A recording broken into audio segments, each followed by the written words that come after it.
اس کے اوپر جو کھڑی ہوئی، کئی 100 سالوں تک انہوں نے دنیا کی امامت کی.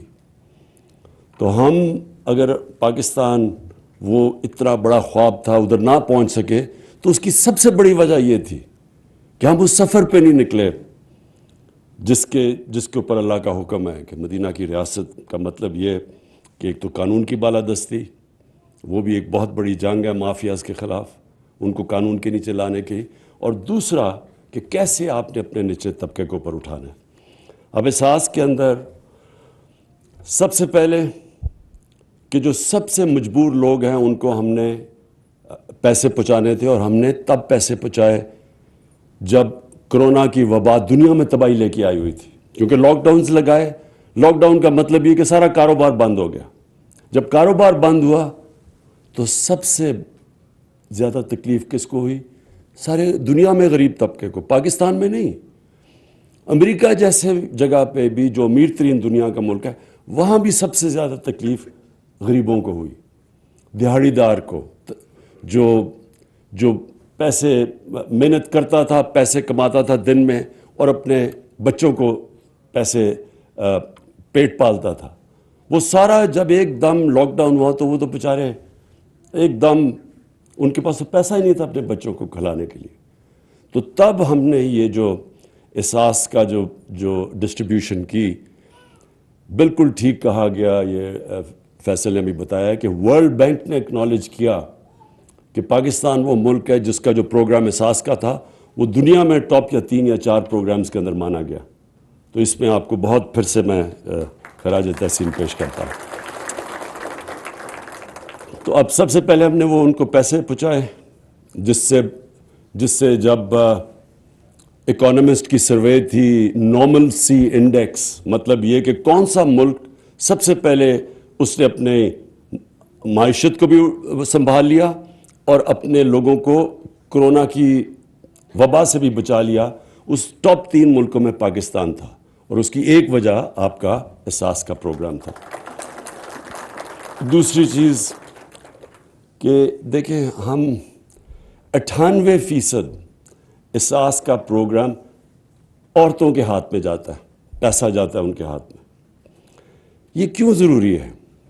میں یہاں کئی دفعہ سنتا ہوں کہ جی خواتین کے حقوق اور خواتین کے حقوق کی بڑی باتیں سنتا ہوں، لیکن جب تک ہم اپنی خواتین کو، بچیوں کو پڑھائیں گے نہیں، جب تک گھر میں جو ماں ہے اس کے ہاتھ میں پیسہ نہیں دیں گے تاکہ وہ بچوں کو بھی پال سکے، وہ پھر پڑھا بھی سکے، تو ملک تو آگے نہیں بڑھ سکتا، نہ خواتین کے کوئی حقوق آ سکتے ہیں.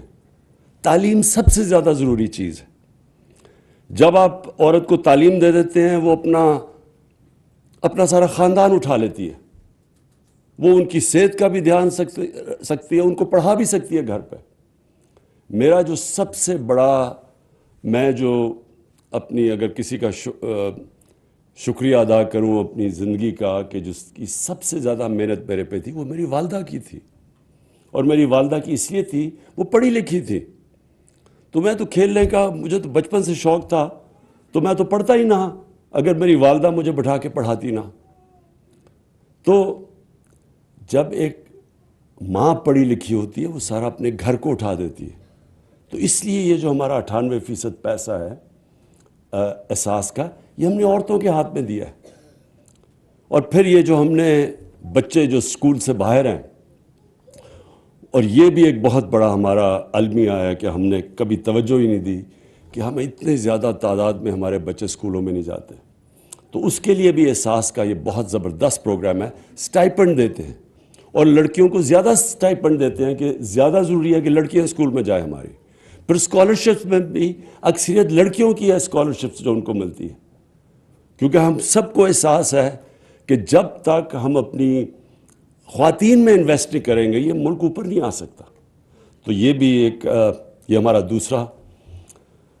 اور پھر تیسرا سٹنٹنگ میں پھر سے جن لوگوں کو نہیں پتا کہ جب ایک بچے کو پہلے اپنی زندگی کے 3 سال میں خوراک پوری نہیں ملتی، اس کا نہ قد پورا پہنچتا ہے اور نہ اس کی جو برین ہے وہ پوری طرح بڑی ہوتی ہے. یہ اتنا بڑا ظلم ہے کہ ایک بچے کو آپ پہلے سے زندگی کے ریس میں پیچھے چھوڑ دیں. صرف اس لیے کہ ہم اس کو خوراک نہیں پوری دے سکتے، اور یہ کبھی کسی نے اس کے اوپر توجہ نہیں دی۔ ابھی بھی ہمارا یہ پروگرام اب پہلے پائلٹ پروجیکٹ کیا گیا، اور اب ہر ڈسٹرکٹ کے اندر یہ شروع ہوگا۔ اس کے اندر پیسہ بڑا چاہیے۔ ہم انشاءاللہ، میں آپ کو سب کو، یہ میری اپنی قوم سے وعدہ ہے کہ جیسے جیسے آپ ہمیں ٹیکس دیتے رہیں گے، اور ہماری ٹیکس بڑھتا جا رہا ہے، اللہ کا شکر ہے، ریکارڈ ٹیکس ہے پاکستان میں اس وقت۔ یہ ٹیکس نہ ہوتا تو نہ میں تیل اور ڈیزل اور بجلی میں چھوٹ نہ دے سکتا لوگوں کو، جو ہم نے 10 روپے تیل اور ڈیزل کم کیا، اور ہم نے جو بجلی 5 روپے یونٹ کم کیا ہے، یہ صرف اس لیے کہ ہمارا ٹیکس کلیکشن بڑھی ہے۔ تو جس طرح مدینہ کی ریاست میں